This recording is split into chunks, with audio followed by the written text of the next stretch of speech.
It's press day at Miss Universe Thailand 2025, so let's talk about standouts. My name is Dani. Thanks for clicking on the episode. If you like content like this, please consider subscribing. We do have new ownership this year, so this event was held in tandem with the press conference and announcement of MGI being awarded the franchise rights of Miss Universe Thailand, and then the contestant presentation followed that announcement. One thing I'm already missing about TPN that they used to do for this pageant is that whenever they talked about contestants, each of them had a number. So I'm hoping that they're gonna bring that back, because as a native English speaker, my ear cannot differentiate between the contestants' greeting and their name. So I can't even hear their name in these introductions, unfortunately. So I'm just gonna go through them by number that I assign to them. Something that was interesting about this initial presentation that's different from the press day that we see in the Philippines is that they had all of the contestants wearing a white Miss Universe Thailand shirt,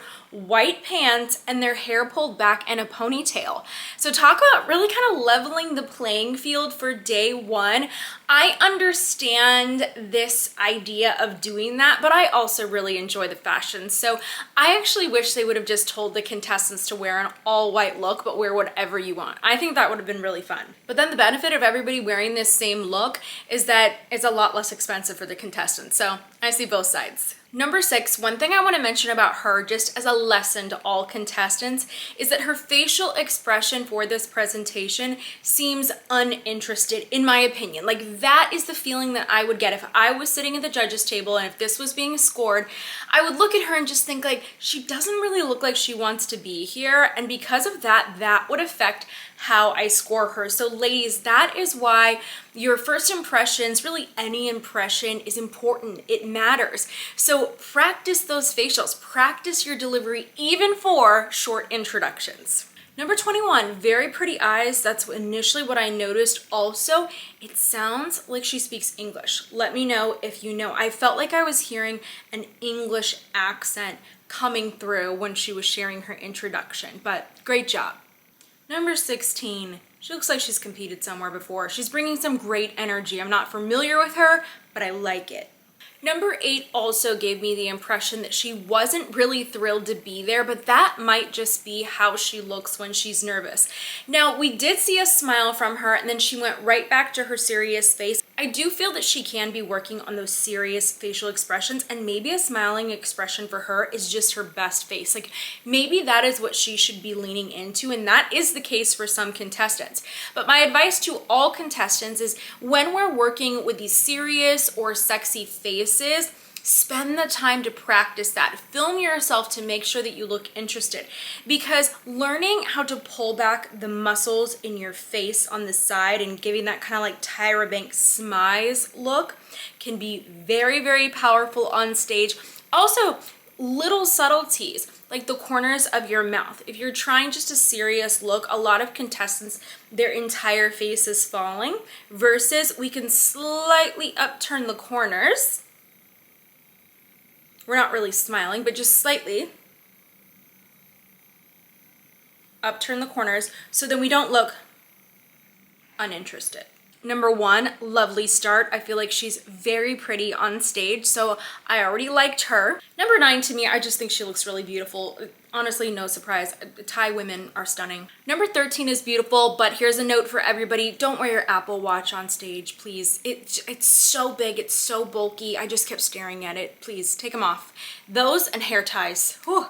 Number 7, when I saw her walking, I was like, okay, she has a nice little sway to her walk. She did come across as quite young to pageantry. I don't know her age, and a lot of Asian women tend to look younger than they even are. Great skincare, very blessed, lots of different factors there.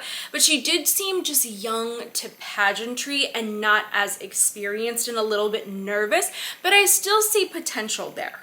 Number 20 is pretty. She just seems a bit unsure of her posing, so that is gonna have to be worked on throughout this competition because the contestants in Thailand can walk. Number 4 seemed a little bit nervous, but I did notice her posing, her little pivot turn there, and I like that. So I'm looking forward to seeing her compete. Number 11, oh no. When she introduced herself, she mentioned something about Miss Grand Universe, so I assume she's competed in Grand Thailand in the past. Oh, ladies, this is a kiss of death. Thank God this wasn't during a judged portion of the pageant. I've seen this happen. I saw this happen in a top 5 when a major contender of a pageant shared her onstage answer, and she said something about, and if I were chosen as your next miss, and she said the wrong organization. The audience gasped. I gasped.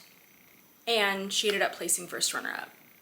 Ladies, make sure you know where you're at. Know your surroundings, know your organization. It's just, oh, it's not great. It's not great. I feel bad.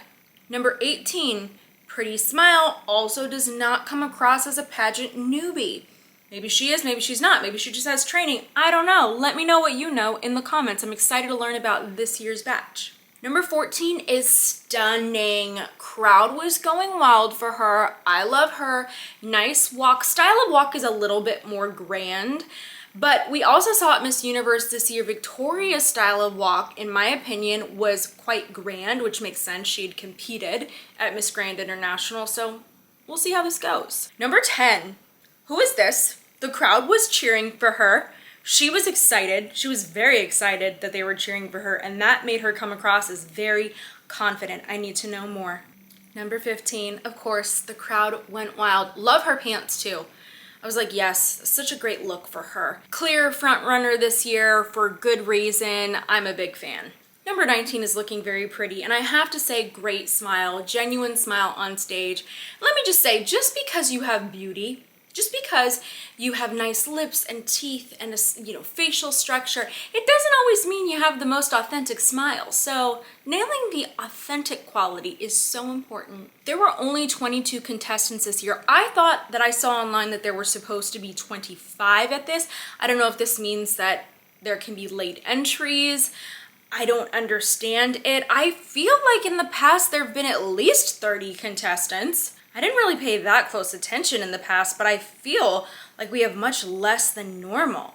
But anyways, good luck to the ladies on their new journey for Miss Universe Thailand. Super excited to watch this and honestly just see what Nawat does with the productions, because Miss Universe Thailand is one of my favorite productions. I talk about this in episodes. I think that in the past they have some of the best lighting, sound combinations, and camera angles. Just they nail it. I love this production year after year, but this is a totally new production. I don't really know what to expect aside from what we've seen from Nawat in the past, and I really did love Miss Grand International's camera work this year.